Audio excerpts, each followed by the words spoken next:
आपकी अदालत में अगला इल्जाम। आपकी अदालत में बागेश्वर धाम के प्रमुख धीरेन्द्र कृष्ण शास्त्री पर इल्जाम है कि ये दुष्प्रचार करवाते हैं। देखिए, एक उदाहरण मैं आपको देना चाहता हूं।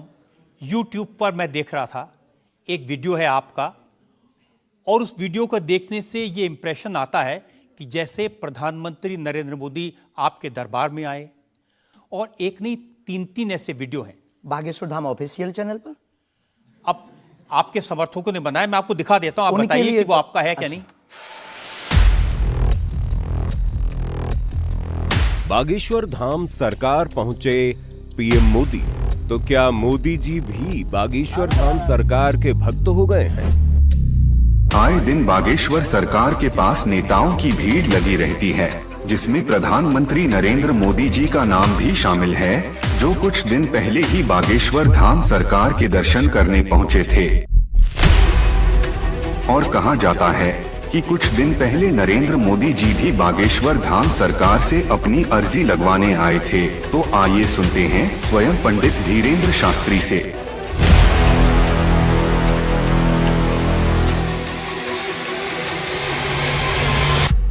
मोदी जी को ये प्रोजेक्ट करते हुए जैसे बागेश्वर धाम आए, मेरी जानकारी है कि 3 वीडियोस हैं, उनमें से एक बागेश्वर धाम का है। बागेश्वर धाम के ऑफिशियल चैनल से कभी हो ही नहीं सकता है, न ऐसी भूल हो सकती है, क्योंकि हमने कभी ऐसी इजाज़त नहीं दी। ये बहुत बड़ी गलतियां हैं। टीआरपी के चक्कर में रोज तो लोग हमारी शादी करवा देते हैं यूट्यूब पर। आपने सिर्फ ये भर देखा, ये भी तो देखिए कि हर बार हमारी लड़की बदल दी जाती है। हैप्पी बर्थडे कहीं ये कह दिया जाता है। एक ने न्यूज डाली थी, बागेश्वर सरकार 23 तारीख को परिणय सूत्र में बंधेंगे। संतों के फोन आने लगे। तो ये सिर्फ मीडिया पर, चूंकि बागेश्वर धाम बहुत सर्च हो रहा, और हनुमान जी भला सर्च हो क्यों ना, हनुमान जी तो लोगों की श्वास में, ये पवन पुत्र हैं। तो लोग बागेश्वर धाम बालाजी के नाम से सर्च करते हैं, तो लोगों को जो कुछ यूट्यूब वाले हैं, सब नहीं, कुछ यूट्यूब वाले हैं जो अपनी व्यूअरशिप बढ़ाने के चक्कर में इस प्रकार का कुकृत्य करते हैं, जो दुष्प्रचार है। और बागेश्वर धाम ने इस पर अनेक बार कार्रवाई भी की, उनके खिलाफ नोटिस भी भेजा, और अनेक बार डिस्क्लेमर भी बागेश्वर दरबार में हमने दिया है कि किसी भी प्रकार की भ्रामक जानकारी से बचें। धाम का इस प्रकार से कोई भी लेना देना नहीं है। ये खुद की निजता के साथ वो बेफुजूली के कार्य कर रहे हैं, और बागेश्वर धाम इसके लिए कानूनी कार्रवाई भी करवाएगा। शास्त्री जी, प्रधानमंत्री को लेकर इस तरह की वीडियो बागेश्वर धाम के नाम से जाएं, तो आपको नहीं लगता कि ये भोले भाले लोगों के लिए मिसलीडिंग है? लोग ऐसी बातों पर भरोसा कर लेंगे। धाम से तो हुआ नहीं, कोई कर रहा हो तो खबर नहीं है, पर कर रहा जो, उसके खिलाफ कानूनी कार्रवाई। अगर आपके नाम पे कोई कर रहा है तो भी आपको कोई एक्शन लेना चाहिए। आपने कुछ कार्रवाई की है? हाँ, अनेक बार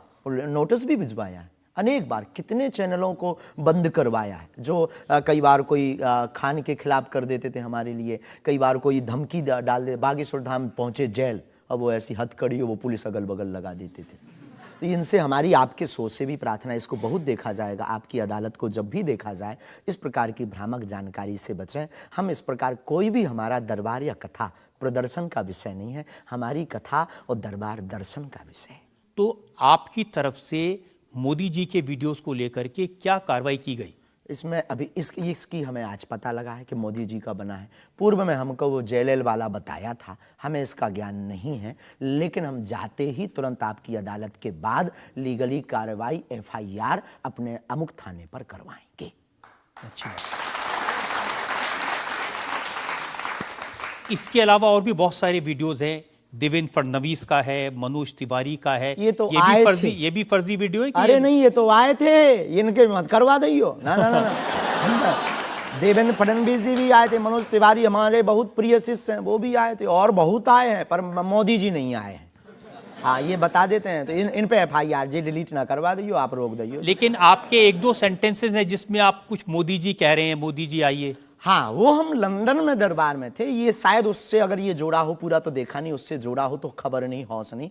मोदी जी वो जहाँ लंदन में राम कथा हम कर रहे थे, तो श्री राम मंदिर के, सनातन मंदिर के जो प्रमुख हैं वो एक मोदी जी हैं, और वो भी गुजराती हैं।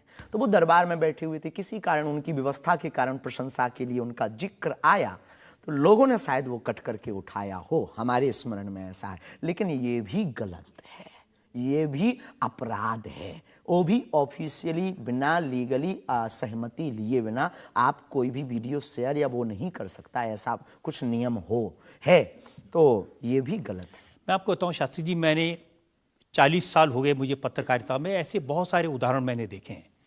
चंद्रा स्वामी का उदाहरण देखा था, वो नरसिम्हा राव के साथ उनकी तस्वीरें, राजीव गांधी के साथ उनकी तस्वीरें, जॉन मैकेंद्रो के साथ तस्वीरें, लिज टेलर के साथ, ये अंतर्राष्ट्रीय ख्याति प्राप्त लोग हैं और वो ये तस्वीरें दिखाकर अपनी दुकान चलाते थे और वाकई में जो दुनिया के बड़े बड़े लीडर्स थे उनसे उनकी पहचान थी।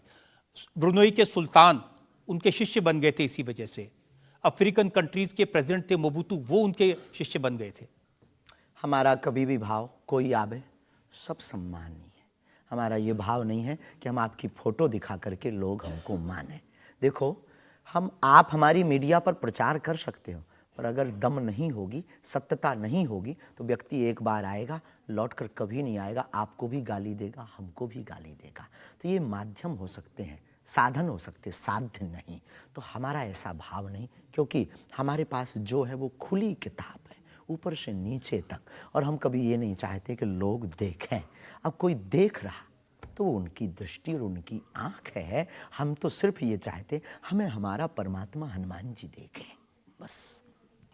क्या चाहते हैं आप हनुमान जी से? सनातन धर्म और हिंदू राष्ट्र। फिर भी मांग पूरी नहीं होगी।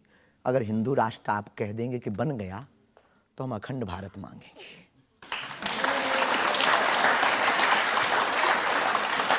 अगर वाकई में आपको भरोसा है कि बजरंगबली ऐसी इच्छाओं को पूरा कर सकते हैं, करते हैं, हमारी तो तो कर रहे हैं। स्केल थोड़ा बढ़ाइए ना, उनसे कहिए कि पुतिन को समझाएं कि यूक्रेन से अपनी सेना वापस ले ले।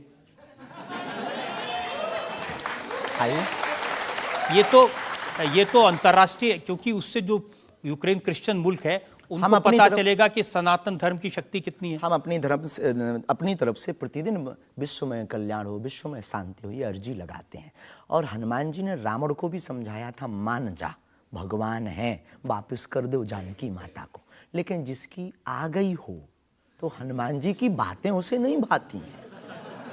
गुरु के नाते हमने भी प्रार्थना की। अब किसी की आ गई, हम जो बताने, हमारे पास लोग आते, महाराज जी हम मर ना जाएं। अब उसको क्या कहें कि जो बता रहा उसे भी मरना है। हद हो गई, तो पागलों जैसी बात करते मेरे पागल। लेकिन हम श्रीमान जी बड़ी विनम्रता पूर्वक कहें कि अगर आपको लगता है तो आपको अर्जी लगाने एक बार बागेश्वर धाम। नहीं, ये अर्जियां लगाने का काम तो आपका है, मेरा नहीं है। और अंतर्राष्ट्रीय विषय पर अब टर्की में इतना बड़ा जलजला आया है, इतना बड़ा भूकंप आया है, हजारों लोग मर गए हैं, तो कुछ आपको अर्जी लगानी चाहिए। बिल्कुल, हमने प्रार्थना तुरंत की और हम प्रार्थना करते कि प्रतिदिन जो भी हमारे पास है चूरन चटनी, हम अपने गुरुजी से और बालाजी से प्रार्थना करते विश्व का मंगल हो, सबका भला हो। इससे आपको फर्क नहीं पड़ेगा कि वो क्रिश्चियन कंट्री है या इस्लामिक मुल्क? बिल्कुल भी नहीं। हम तो खुद गए हैं, हम तो पूरी दुनिया का मंगल की कामना। हम उस धर्म से हैं जहाँ वसुदेव कुटुंबकम की चर्चा की जाती। सर्वे भवन्तु सुखना सर्वे सन्तु निरामया, सब में मंगल हो, मंगल भवन अमंगलहारी। हम ऐसे नहीं हैं, हम मानवता के हैं। जिसके अंदर दुख है, हे बालाजी उसके संकट, आप संकट मोचन हैं, उसके संकट मिट जाएं, हमें कोई फर्क नहीं पड़ता है। ये अच्छी बात आपने कही। आज हमने मुकदमा चलाया बागेश्वर धाम के प्रमुख धीरेन्द्र कृष्ण शास्त्री पर। हमने उनसे पूछा उनके चमत्कारों के बारे में, उनके प्रवचनों के बारे में, उनके धमकी भरे बयानों के बारे में, उनके स्टंट्स के बारे में और उनको लेकर सोशल मीडिया में चल रहे मिसलीडिंग वीडियोस के बारे में। अब वक्त है आपकी अदालत में आज के जज विनोद अग्निहोत्री के फैसले का। बागेश्वर धाम के प्रमुख आचार्य श्री धीरेन्द्र कृष्ण शास्त्री पर लगे सभी आरोपों और उनके जवाब सुनने के बाद अदालत इस निष्कर्ष पर पहुंची है कि ऋषि और संत परंपरा वाले इस देश में उन्हें भी अपने विचार लोगों तक पहुंचाने का अधिकार है। लेकिन जिस तरह धर्म के नाम पर पाखंड और धोखाधड़ी भी होती है, इसलिए श्री शास्त्री को बहुत सावधान रहने की आवश्यकता है। अदालत तमाम इल्जामों से श्री धीरेन्द्र शास्त्री को बाइज्जत बरी करते हुए निर्देश देती है कि बागेश्वर धाम बालाजी सरकार श्री हनुमान जी की कृपा से उन्हें यदि कोई सिद्धि और प्रसिद्धि मिली है तो उसका उपयोग लोक कल्याण और समाज की नैतिक आध्यात्मिक उन्नति के लिए करें और देश समाज में प्रेम, शांति, सद्भाव का वातावरण बनाने में सहायक हों। शास्त्री युवा हैं, इसलिए उनमें जोश स्वाभाविक है, परंतु जोश के साथ साथ होश भी अत्यंत आवश्यक है। अदालत अपेक्षा करती है कि उनकी वाणी में संयम, करुणा और क्षमा से अभिभूत रहेगी। आशा है कि धीरेन्द्र कृष्ण शास्त्री सनातन धर्म के इन्हीं शाश्वत मूल्यों के साथ भारतीय संत परंपरा को आगे बढ़ाते रहेंगे।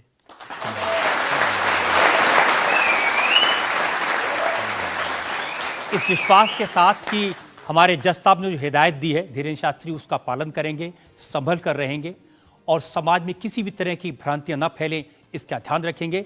आपकी अदालत का आज का मुकदमा यहीं खत्म करते हैं। अगले सप्ताह आपसे मुलाकात होगी एक नई शख्सियत के साथ। तब तक के लिए नमस्कार। इंडिया टीवी हर वक्त हर जगह डाउनलोड करने के लिए सर्च करें India TV news Google play store या ऐप स्टोर पर।